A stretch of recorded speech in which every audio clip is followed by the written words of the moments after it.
There are a lot of scary places on Earth. The crushing depths of the Mariana Trench, the scorching desolation of the Sahara Desert, and the remote and frigid seclusion of Antarctica. But the most daunting and unforgiving conditions can be found beyond our planet. Take our closest neighbor, Venus. What was once thought to be a habitable planet is nowhere near a hospitable place today. From its sizzling temperatures, effortlessly melting lead, to the eerie and perpetual twilight caused by its thick cloud cover, the second planet is a cauldron of nightmarish conditions. How does NASA plan to conquer this world? And what would it look like if you went on a mission to Venus and were able to walk around on the surface? Get ready to find out this and more.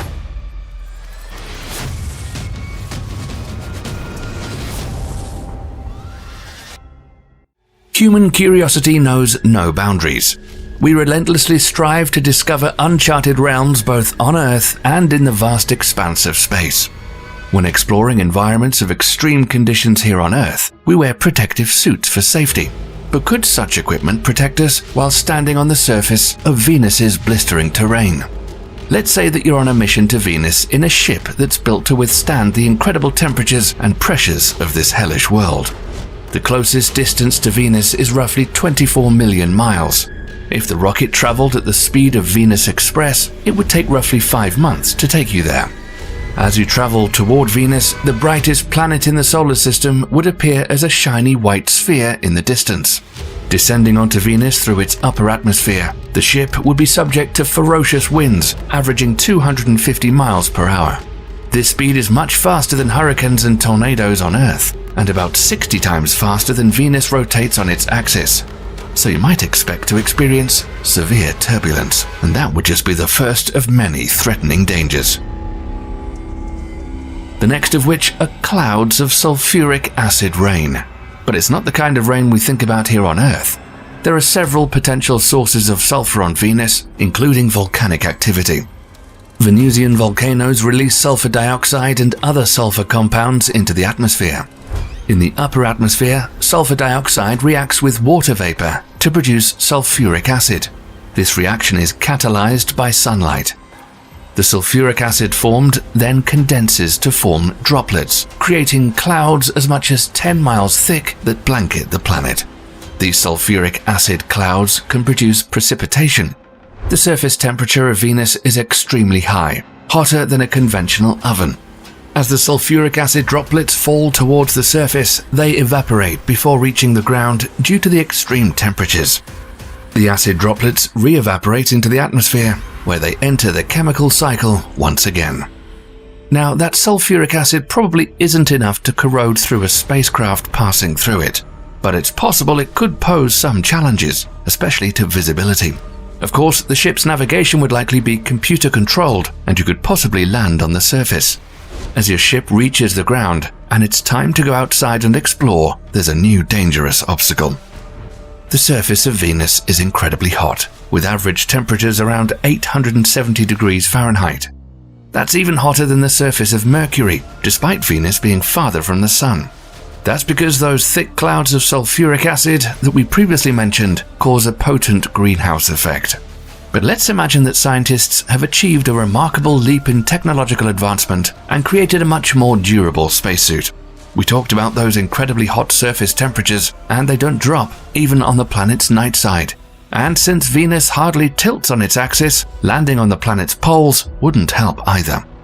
Our most advanced firefighter suits are capable of enduring 2,000 degrees Fahrenheit for brief periods, and about 1,500 degrees Fahrenheit over an extended duration. Equipped with such protective gear, a passenger could potentially withstand the infernal temperatures of Venus. But it's more than just having a suit that can withstand the infernal temperatures. Venusian gravity is about 90% that of our planet's gravity, so you'd expect to be able to move freely there. But that's far from what it would be like. As you took the first steps out of the ship, your suit monitors would go haywire. In an attempt to quickly raise your hand and assess the situation, you'd encounter intense resistance, much like you would trying to lift your hand underwater. This is because the atmospheric pressure on the surface of Venus is around 92 times that of Earth's atmospheric pressure at sea level. This is equivalent to the pressure found 3,000 feet underwater on Earth. Your spacesuit, and anything inside that suit, would be crushed if it was unable to handle the extreme pressure. That amount of pressure on you would feel like having an elephant sit on your chest, a whopping 1,350 pounds per square inch.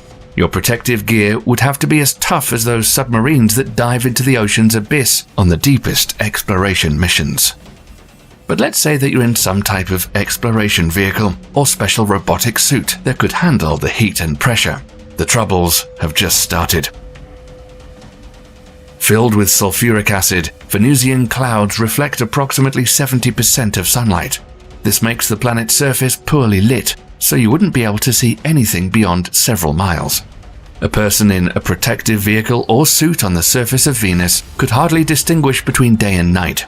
And if they were to get a whiff of that air, it would have an unpleasant smell like rotten eggs. On Earth, the sky is blue, but because the way sunlight is scattered by carbon dioxide molecules on Venus, its skies would appear rather yellow-reddish. And if you looked for the sun, you wouldn't see a clear point in the sky. Instead, there would be a blurred, yellow-tinged glow obscured by the thick atmosphere. At night, the sky would be devoid of any stars. We know this because we've already had a glimpse underneath Venus's cloud layers in the past. Back in the 1990s, NASA's Magellan spacecraft used radar to chart out 98% of the planet's surface. About 90% of Venus's landscape is covered by lava plains. But there are also two main highlands. A series of towering mountain regions make up about a third of the planet's exterior, with one mountain range that stands out.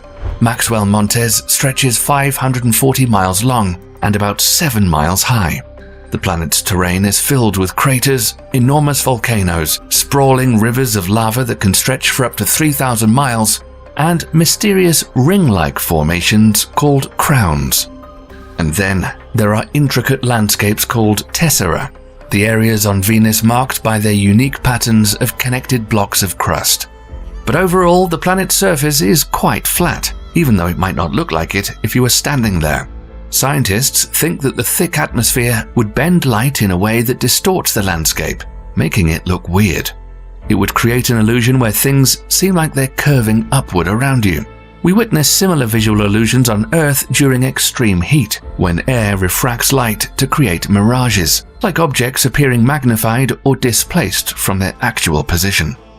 The winds on the surface of Venus barely move at about 2 miles per hour. On Earth, winds at this speed would only cause ripples on the sea surface, so dust rising from the ground shouldn't bother you as much as you continue exploring this barren terrain.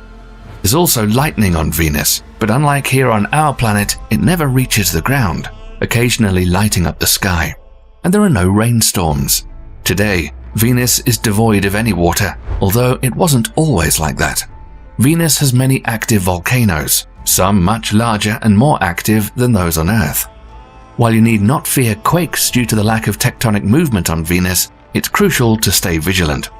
The lack of tectonic activity is also the reason Venus has accumulated a lot of heat over millions of years. At any given moment, this could lead to a massive volcanic eruption capable of reshaping the planet's landscape. Imagine you get caught off guard. A toxic mushroom cloud forms in the distance. You transmit a message with all the data you've been able to gather and a warning to hold any future manned missions to the planet. Scientists on Earth wouldn't even notice something went wrong for another 2 minutes. It sounds like an impossible challenge to land humans on the planet, but there might just be a better way to explore this hellish world. A team of students from Northeastern University suggested a manned mission to Venus, although the crew wouldn't risk their lives on the planet's surface. They would instead closely monitor the entire mission from above. The project's name derives from Norse mythology, Valhalla. The plan is getting close to Venus and sending out a group of drones called Ravens to explore the area and find suitable places for landing. In the next part of the mission, another group of drones would be sent to examine the planet's surface and atmosphere.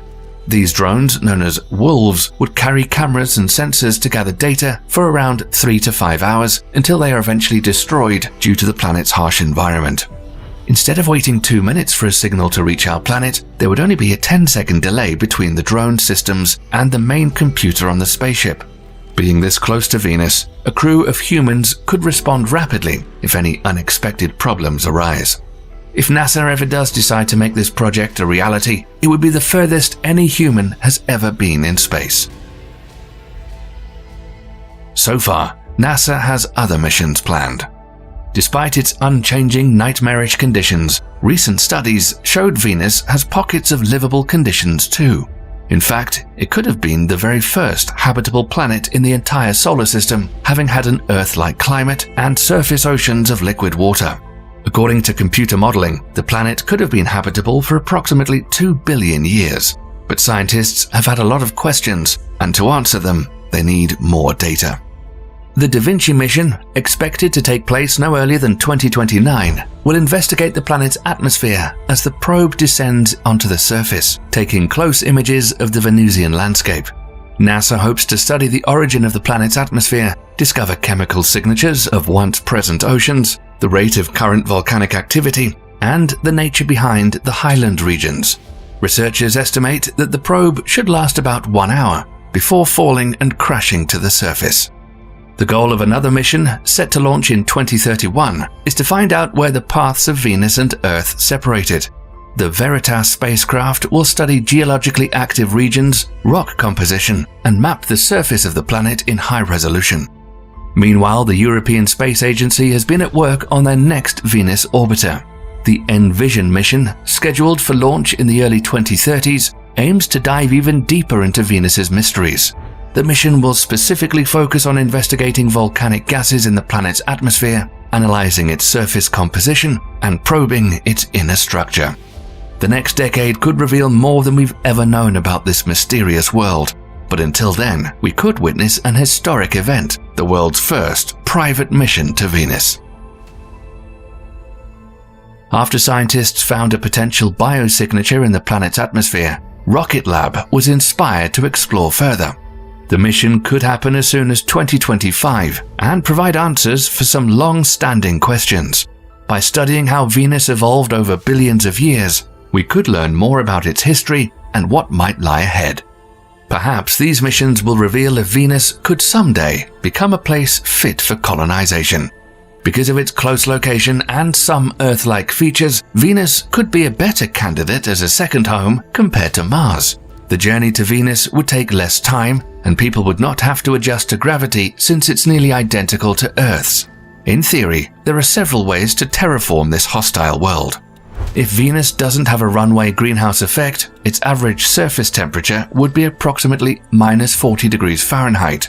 To compare, without greenhouse gases, the average surface temperature on Earth would plummet from 59 degrees Fahrenheit to -0.4 degrees Fahrenheit.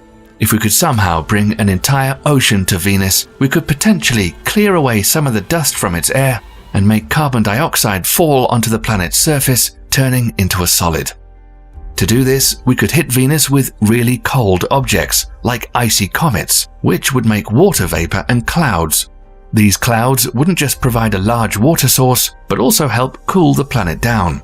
Or if we find a different way to make carbon dioxide condense, we could put water on the rocky Venus's surface. This would start chemical reactions that create minerals similar to those found in numerous geological environments on Earth. But water isn't the only way. Hydrogen would work too. And we know that the solar system giants like Jupiter are full of this. If we could extract trillions of tons of hydrogen from Jupiter's atmosphere and transport it to Venus, the effect would be similar. Hydrogen would react with the atmospheric carbon dioxide, forming water and solid carbon. Gradually, the planet's atmosphere would contain less and less carbon dioxide, and entire oceans would form on the surface of Venus. As an additional source of cooling, scientists could build a large structure in space to block some of the sunlight reaching Venus. Once the amount of solar radiation decreases, the average surface temperatures would be suitable for building human habitats. So, what would it be like to live on Venus? Despite the planet's current hellish surface, scientists think that one region, high in the Venusian clouds, has remained habitable to the present day. The environment up there is more Earth-like, with low temperatures and pressures. The most popular concept so far is to build floating settlements high in Venus's atmosphere. At a latitude of 30 miles or more above the surface, the air pressure there is almost the same as at sea level on Earth, and the temperatures sit between 32 to 122 degrees Fahrenheit. Because of the thick atmosphere above, cosmic radiation would not be a problem. Initially, first colonists would live in airships resistant to sulfuric acid and filled with breathable air. As these cloud colonies expand, entire floating cities would blanket Venus. And if these cities were made of low albedo materials, they would absorb the sun's energy and act as a shield, shading the planet's surface from direct sunlight. After the surface cools, the settlers would migrate down, but life there would remain unlike that on Earth. Because the planet takes a long time to spin on its axis, a day on Venus equals 243 Earth days, but a year on Venus lasts 225 Earth days. But perhaps that could be solved too. A hypothetical device called a mass driver could be used to shoot the planet's atmosphere out into space. If we found a way to do that, the planet might start spinning faster, which would make its days shorter. The idea of colonizing Venus may seem far-fetched, but it's not entirely out of our reach. If we can design solid prototypes for the spacecraft and an energy-efficient way to make things float, there's a real chance we could launch a mission to Venus within the next 10 years. Perhaps it's our best shot in the near future. Would you want to be among the first settlers on Venus? Let us know in the comments. Stay tuned for more content like this, and thanks for watching.